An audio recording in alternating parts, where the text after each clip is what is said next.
नमस्कार, आर्या न्यूज देख रहे हैं आप और मैं आपके साथ अलका सिंह। बुलेटिन में आपका बहुत बहुत स्वागत है। रुक करते हैं खबरों का। आज से शुरू हुए चैत्र नवरात्रि के पहले दिन देवी मंदिरों में भक्तों का जन सैलाब उमड़ पड़ा है। लोगों के घरों में कलश स्थापना के साथ नवरात्रि की शुरुआत हो गई है। इस बार की नवरात्रि पूरे 9 दिन की होगी और इसका समापन 17 अप्रैल को श्री राम नवमी के दिन होगा। उत्सव के साथ इसका समापन होगा। इस साल की चैत्र नवरात्रि पर 30 साल बाद अति दुर्लभ योग बन रहा है। रायबरेली के मां मनसा माता मंदिर में भक्तों का तांता लगा हुआ है। वहीं सबसे बड़ी बात यह है कि यह मंदिर 150 से 200 साल पुराना है। चैत्र नवरात्रि के पहले दिन यानी प्रतिपदा स्थिति पर सर्वथा सिद्धि योग और अमृत सिद्धि योग का निर्माण हो रहा है। इस योग में मां दुर्गा की पूजा करने से साधक को अनंत फल की प्राप्ति होगी। चैत्र नवरात्रि में मां दुर्गा इस बार घोड़े पर सवार होकर आई हैं। हिंदू नववर्ष के एक दिन पहले सूर्य ग्रहण भी लगेगा, लेकिन उसका कोई प्रभाव नहीं पड़ेगा क्योंकि ये सूर्य ग्रहण भारत में नहीं दिखाई पड़ेगा। फिलहाल इस बार माता के मंदिर पर चारों तरफ से पुलिंग व्यवस्था की गई है। आपको बता दें कि हर तरफ सतर्कता नजर आ रही है।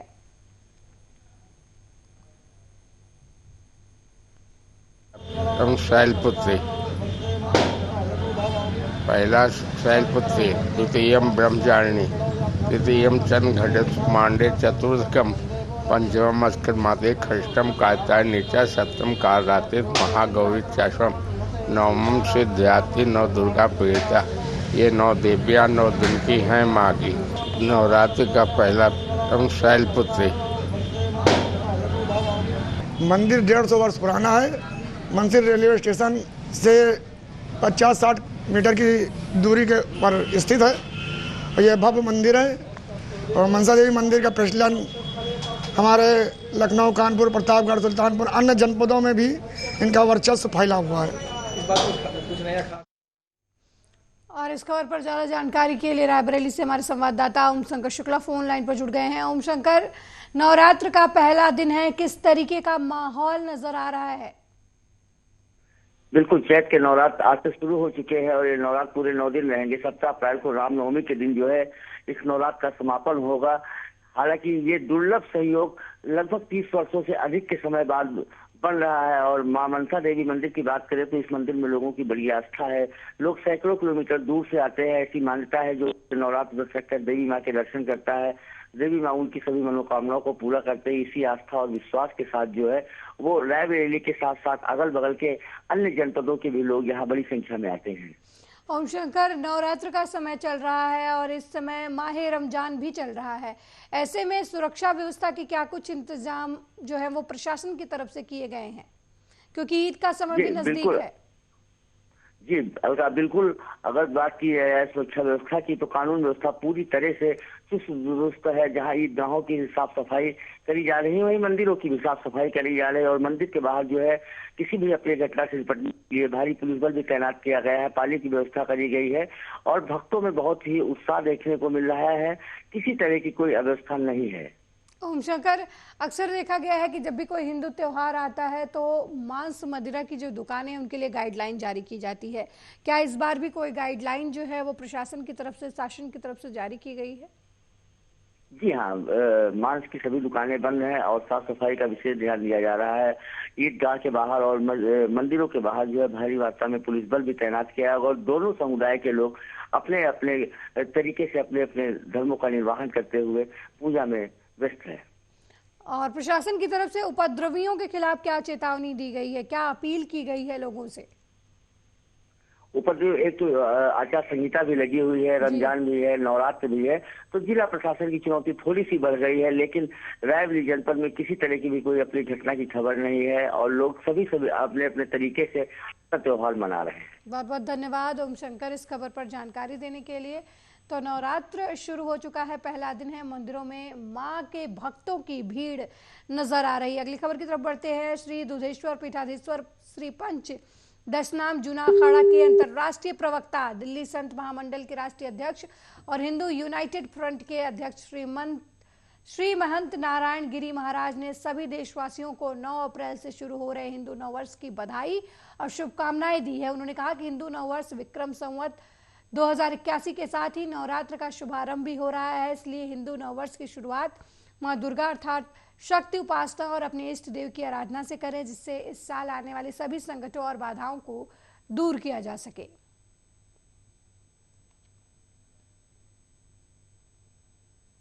वहीं मध्य प्रदेश के शहडोल चुनाव प्रचार के लिए आए कांग्रेस नेता राहुल गांधी का हेलीकॉप्टर शहडोल में ईंधन कम होने की वजह से उड़ान नहीं भर सका। समस्या को दूर करने के लिए जबलपुर से फ्यूल मंगाया गया। मध्य प्रदेश में चुनाव प्रचार का शंखनाद करने आए कांग्रेस के वरिष्ठ नेता राहुल गांधी के हेलीकॉप्टर शहडोल में उड़ान नहीं भर सका। फ्यूल कम होने की वजह से हेलीकॉप्टर को रोकना पड़ा। आपको बता दें कि जबलपुर से अतिरिक्त फ्यूल मंगाया गया। तब तक राहुल गांधी को शहडोल के ही सूर्या इंटरनेशनल होटल में ठहराया गया।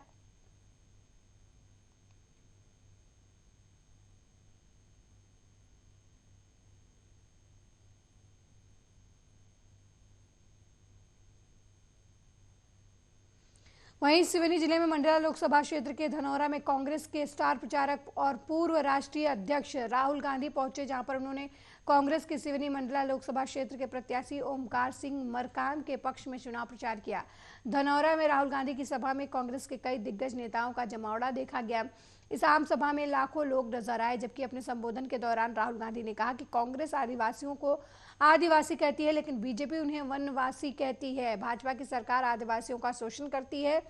कांग्रेस ने लगातार ही आदिवासियों के हित में काम किया है। राहुल गांधी ने अपनी दादी इंदिरा गांधी को याद करते हुए कहा कि आदिवासियों की जमीन सुरक्षित करने का अधिकार इंदिरा गांधी ने ही कानून बनाकर पास किया था। साथ ही उन्होंने भाजपा पर बड़ा आरोप मढ़ते हुए कहा कि आदिवासियों के ऊपर पेशाब करके उनका वीडियो बनाकर वायरल करने का काम भाजपा के नेता करते हैं। कांग्रेस ने हमेशा आदिवासियों के सम्मान में काम किया है और आगे भी करती रहेगी।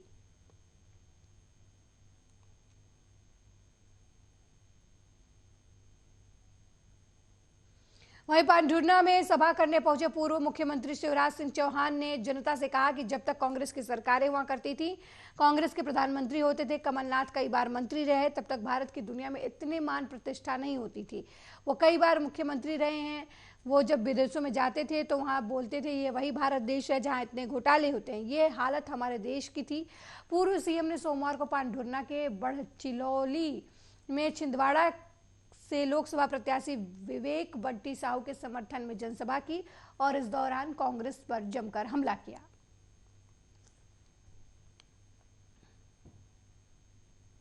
के जितने काम करे भारतीय जनता पार्टी और जनता के कल्याण के ऐसे काम। मैंने अभी बेटियों की पूजा की। बेटियां मेरे लिए देवियां हैं, देवियां। नवरात्रि आ रही है और मेरी बहनों, तुम कितनी महिलाएं बैठी है, स्त्रियां। वहीं बीजेपी के राष्ट्रीय अध्यक्ष जेपी नड्डा बिजनौर के धामपुर के प्रियंका स्कूल में एक जनसभा को संबोधित करने के लिए पहुंचे थे। राष्ट्रीय अध्यक्ष नड्डा ने विपक्ष पर भ्रष्टाचार का आरोप लगाते हुए जमकर निशाना साधा। उधर जेपी नड्डा ने नगीना सुरक्षित लोकसभा सीट से बीजेपी के ओम कुमार को भारी मतों से विजयी बनाने के लिए जनता से अपील की।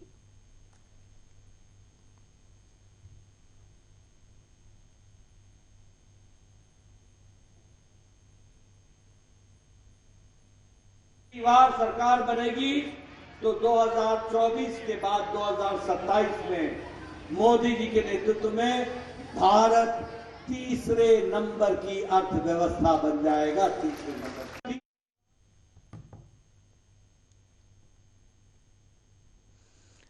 वहीं नर्मदापुरम में लोकसभा निर्वाचन से पहले राजनीतिक गतिविधियां तेज होने लगी है। कांग्रेस हो या भाजपा, मतदाता को लुभाने का भरसक प्रयास किया जा रहा है। इसी कड़ी में जगह जगह आम सभाओं का आयोजन भी किया जा रहा है, जिसमें पार्टी के स्टार प्रचारक अलग अलग योजनाओं के जरिए जनता को लुभाने का प्रयास कर रहे हैं। इसी कड़ी में नर्मदापुरम जिले में 14 अप्रैल को पीएम मोदी की जनसभा होनी है और इस दौरान पीएम जनसभा को संबोधित करेंगे। वहीं पीएम की जनसभा की तैयारियों का जायजा लेने प्रदेश सरकार के शिक्षा और परिवहन मंत्री राव उदय प्रताप सिंह पहुंचे और रैली की तैयारियों का जायजा लिया।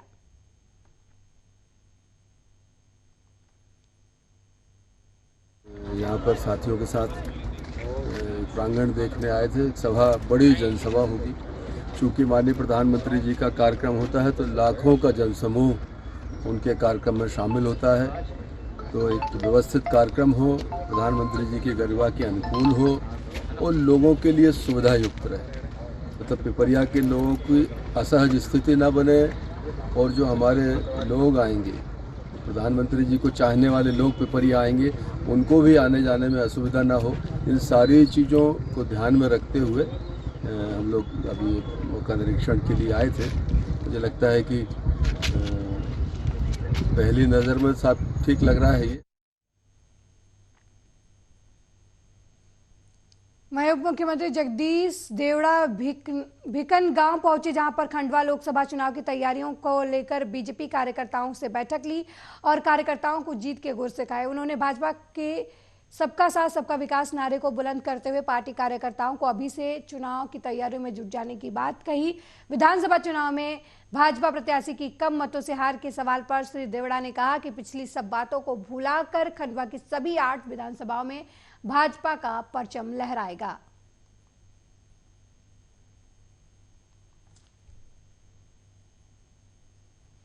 वहीं शिवपुरी पुलिस अधीक्षक के निर्देश में चलाए जा रहे अवैध तस्करों के खिलाफ अभियान में दिनारा थाना पुलिस ने 2 अलग-अलग चेकिंग के दौरान शिवपुरी से झांसी ले जाए जा रहे गांजे के साथ 3 तस्करों को गिरफ्तार किया है। पुलिस ने तस्करों के पास से 15 किलो 740 ग्राम गांजे की खेप बरामद की है और तीनों आरोपियों के खिलाफ NDPS एक्ट के तहत मामला दर्ज किया है। पकड़े गए तीनों गांजा तस्कर झांसी जिले के रहने वाले हैं, जो गांजे की खेप को झांसी की ओर ले जा रहे थे।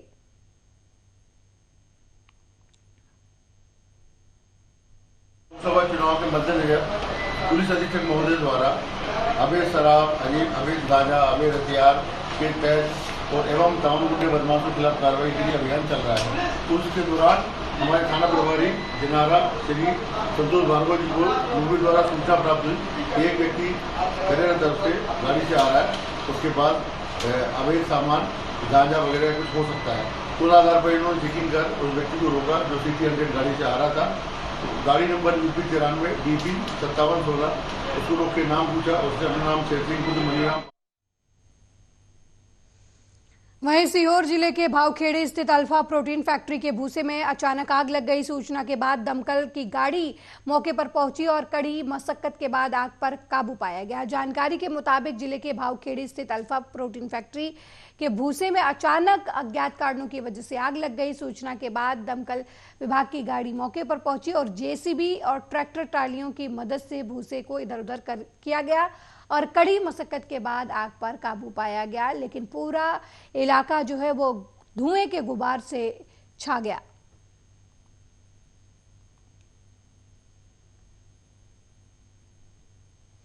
वहीं भीषण गर्मी में मानव हो या फिर पशु पक्षी, सभी को ठंडे पानी की तलाश रहती है। पक्षियों को पानी के लिए संघर्ष ना करना पड़े, इसके उद्देश्य को लेकर मध्य प्रदेश की सामाजिक संस्था BR फाउंडेशन और नवोदय विद्यालय एलुमिनी एसोसिएशन मंदसौर लदूना की तरफ से पशु पक्षियों की प्यास बुझाने के लिए पंडीरे लगाए गए हैं।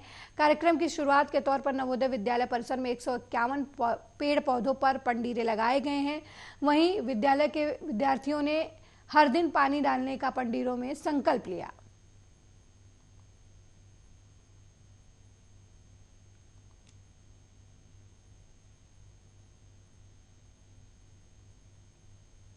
विद्यालय परिसर में कम से कम 200 सकोर लगाए हमने और इस साल कम से कम 21,000 सकोरों का हमारा टारगेट है, वो लगाएंगे। और सभी जनता से भी हम अनुरोध करते हैं कि हमारा सहयोग करें और जगह जगह जो बेजुबान पक्षी हैं उनका पानी पिलाने की व्यवस्था करें और अच्छी पहल है, सभी सहयोग करें। अपना मेरा है कमल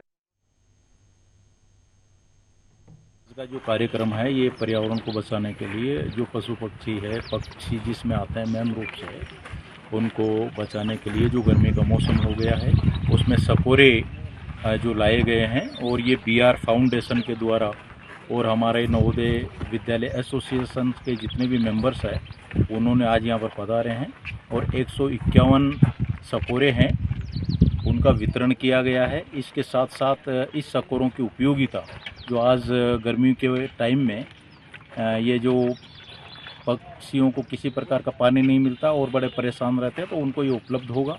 इसके साथ बच्चों को भी पर्यावरण के प्रति जागरूक बनाने का बहुत ही अनूठा प्रयास किया गया है। मैं तहे दिल से BR फाउंडेशन और हमारे एलुमनी एसोसिएशन को भी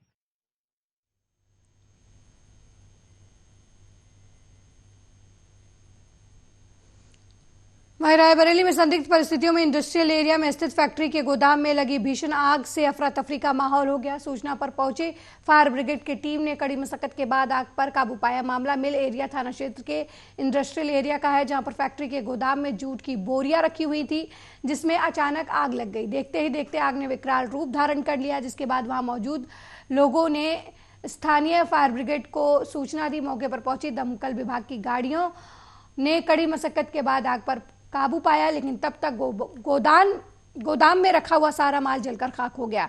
गनीमत यह रही कि आग को समय पर काबू में पा लिया गया, नहीं तो आसपास की दूसरी फैक्ट्रियां भी आग की चपेट में आ सकती थी और बड़ा हादसा हो सकता था।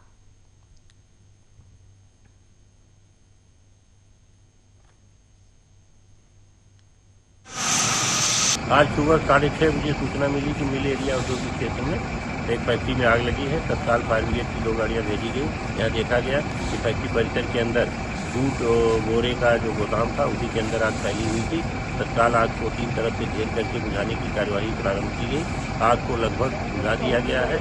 थोड़ा हीट और धुआं है जिसे शांत किया जा रहा है। आज सुबह 6:30 बजे सूचना मिली कि मिल एरिया औद्योगिक क्षेत्र में एक फैक्ट्री में आग लगी है। तत्काल फायर ब्रिगेड की 2 गाड़ियां भेजी गई। यहाँ देखा गया कि फैक्ट्री परिसर के अंदर जूट बोरे का जो गोदाम था उसी के अंदर आग फैली हुई थी।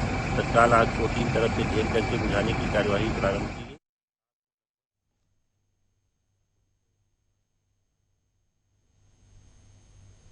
वहीं आगरा के थाना किरावली पुलिस और साइबर सेल ने मिलकर 10 इंटरनेशनल साइबर ठगों को पकड़ा है। उनमें 3 महिलाएं भी शामिल हैं। वे आगरा से सिम खरीदकर दिल्ली भेजते थे, वहां से दुबई और थाईलैंड में सिम की सप्लाई होती थी। बाद में इन नंबरों से फ्रॉड किया जाता था। पकड़े गए सभी आरोपी आगरा के अलावा हरियाणा और एमपी के रहने वाले बताए जा रहे हैं। उनके फर्जी बैंक अकाउंट से अब तक करोड़ों रुपए के ट्रांजैक्शन का पता चला है। गैंग का सरगना दुबई में है। पुलिस अब उसकी गिरफ्तारी का प्रयास कर रही है। डीसीपी सोनम कुमार ने बताया कि मुखबिर की सूचना पर दक्षिणी बाईपास से एक गिरोह पकड़ा गया। पूछताछ में इन्होंने बताया कि ये लोग 50 रुपए का सिम 500 रुपए में खरीदते थे, जिसे दिल्ली में अपने साथी को बेच देते थे। वहां से वे 1500 रुपए में फ्लाइट से दुबई भेजते थे उन सिम को, और 10,000 रुपए का हर सदस्य का चालू खाता खोला जाता था। सिम के जरिए दुबई और थाईलैंड में साइबर फ्रॉड किया जाता था। पुलिस ने आरोपियों के पास से 420 सिम, 7 मोबाइल, 4 बाइकें, 2 पासपोर्ट, 45 चेकबुक और 54 एटीएम कार्ड बरामद किए हैं। इनके पास से जो इस तरह का जो क्राइम करते थे, ये लोग 50 रुपए का सिम 500 रुपए में खरीदते थे, फिर दिल्ली में बेच इनके दो लोग थे, उन लोगों को देते थे। वहां से लगभग 1500 रुपए में वाया फ्लाइट जो है दुबई भेजा जाता था। एक दुबई में शानूवर के व्यक्ति उसके। तो ये अंतर्राष्ट्रीय गैंग था और प्रति अकाउंट लगभग 10,000 रुपए का चालू खाता भी ये लोग खुलवाते थे, जिसके माध्यम से ये लोग सिम कार्ड और फर्जी चालू खाते में ऊंची कीमतों में दिल्ली में लोग अपना क्राइम करते थे। और इनकी पत्नियां भी इनके उपरोत्कार में सहयोग करते थे, तो उनको भी गिरफ्तार किया जा रहा है। बरामदगी जो इनके पास से है वो 420 सिम कार्ड है activated, 7 mobile, 4 motorcycle, 2 passport, 7 QR code, 8 bank passport, 45 chequebook, 54 ATM card और 4 पॉस मशीन है। ये इनके पास से बरामद किया। ट्रांजैक्शन वगैरह कुछ मालूम पड़ा कितने का? ये काफी बड़ा क्राइम का मामला है। इसको हम लोग एनालाइज कर रहे हैं और संभवतः इससे और भी लोग जुड़े हुए मिलेंगे। अभी तक हम लोगों टोटल 29 लोग आइडेंटिफाई कर लिए और भी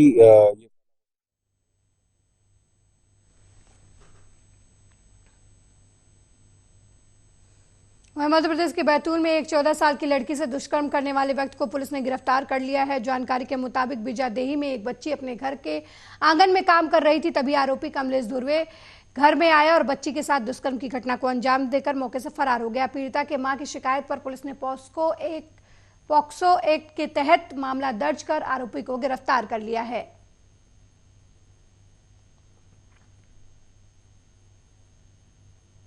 थाना क्षेत्र की एक पीड़िता 14 वर्षीय है, उसके द्वारा रिपोर्ट की गई थी कि एक कमलेश धुर्वे नाम का आरोपी, जिसके द्वारा उसे जबरदस्ती घर में उठाकर ले जाकर उसके साथ गलत काम बलात्कार किया था, जिसकी रिपोर्ट पर थाना बिजादेही में अपराध पंजीबद्ध कर विवेचना में लिया गया था। घटना दिनांक से ही 1 अप्रैल से आरोपी कमलेश लगातार फरार चल रहा था। उक्त आरोपी की गिरफ्तारी के संबंध में वरिष्ठ अधिकारियों के निर्देश पर एक टीम तैयार की गई, जिसके उपरांत आरोपी कमलेश धुर्वे को नसरुल्लागंज जिला सीहोर से गिरफ्तार करके लाया गया है, जिसका मेडिकल कराया जाकर उसे जिला जेल में निरुद्ध किया जाएगा। आपका शुभ नाम सर? मेरा नाम उप निरीक्षक रवि शाक्य, थाना पर।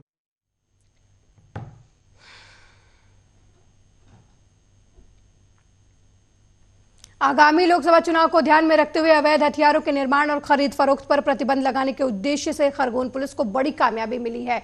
बीकन गांव एसडीओपी राकेश आर्य के नेतृत्व में पुलिस ने पंजाब और हरियाणा के अंतर्राज्यीय गिरोह के 2 आरोपियों के पास से 14 फायर आर्म सहित गिरफ्तार किया है। जब्त हथियारों की कीमत 4,70,000 रुपए बताई जा रही है।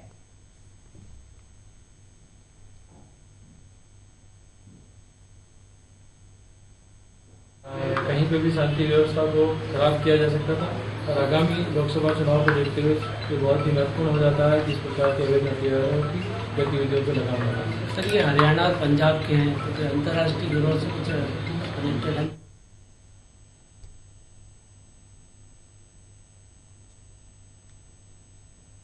मेरे साथ इस बुलेटिन में फिलहाल इतना ही। देश दुनिया की तमाम खबरों को देखने के लिए देखते रहिए आर्या न्यूज।